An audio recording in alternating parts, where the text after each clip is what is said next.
बहुत समय पहले भारत के उत्तर दिशा में बसे एक हरे भरे राज्य का नाम था चंद्रगढ़। यह राज्य अपने शांत वातावरण, कला प्रेम और न्यायप्रिय राजा के लिए प्रसिद्ध था। चंद्रगढ़ के पास ही एक छोटा सा गांव था, नंदनपुर। इस गांव में एक गरीब बुनकर की बेटी रहती थी, जिसका नाम था चांदनी। चांदनी के पिता कपड़ा बुनते थे और मां रंगाई का काम करती थीं। घर छोटा था, साधन कम थे, लेकिन सपने बड़े थे। चांदनी को बचपन से ही रंगों से प्यार था। जब दूसरी लड़कियां गुड़ियों से खेलती, चांदनी मिट्टी के टुकड़ों पर रंगों से आकृतियां बनाती। उसके बनाए चित्र इतने सुंदर होते कि देखने वाले ठहर जाते। गांव वाले कहते, इस लड़की की उंगलियों में ईश्वर का वरदान है। एक साल भयंकर अकाल पड़ा, बीमारी फैली और कुछ ही दिनों में चांदनी के माता पिता इस दुनिया से चले गए। चांदनी अकेली रह गई। छोटी सी झोपड़ी, टूटा सा चूल्हा और आंखों में अनगिनत आंसू। कई दिनों तक उसने रंगों को हाथ भी नहीं लगाया। उसे लगता था कि अब जीवन में कुछ बचा ही नहीं। लेकिन एक रात उसने अपनी मां की आवाज जैसे सुनी, बेटी, रंग कभी मरते नहीं, बस हाथ थक जाते हैं। चांदनी उठी, आंसू पोंछे और फिर से रंग उठाए।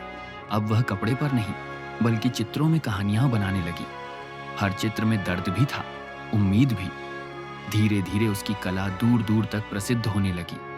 उसी समय राज्य में वसंत उत्सव का आयोजन हुआ, जहां राजा स्वयं कलाकारों की कला देखते थे। चांदनी ने निश्चय किया, मैं भी जाऊंगी। अगर किस्मत ने साथ दिया तो जीवन बदल सकता है। राजकुमार आर्यन, उसे महल की शानो शौकत से ज्यादा आम लोगों के बीच रहना पसंद था। वह साधारण वेश में मेले में घूम रहा था। तभी उसकी नजर चांदनी की पेंटिंग्स पर पड़ी। एक चित्र में एक अकेली लड़की चांद से बातें कर रही थी। आर्यन ठहर गया। उसने पूछा, यह चित्र किसने बनाया है?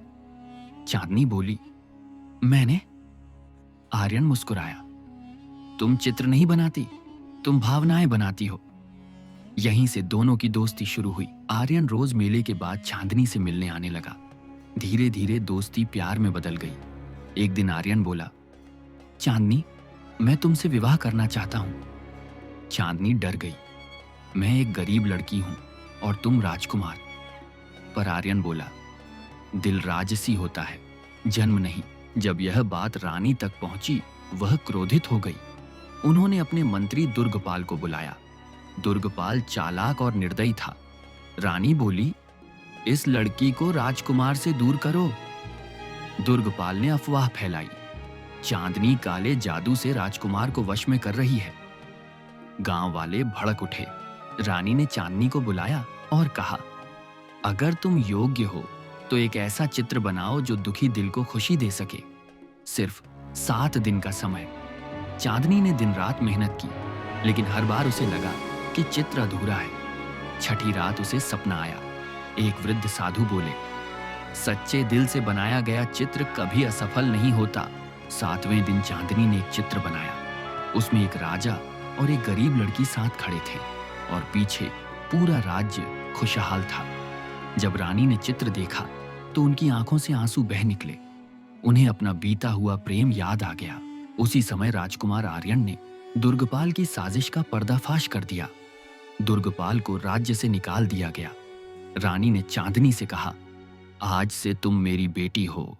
धूमधाम से चांदनी और आर्यन का विवाह हुआ। चांदनी ने महल में कला विद्यालय खोला, जहां गरीब बच्चों को मुफ्त शिक्षा दी जाने लगी। राज्य में फिर से खुशहाली लौट आई कि सच्चा प्यार, सच्ची मेहनत और सच्चाई हर दीवार को गिरा सकती है।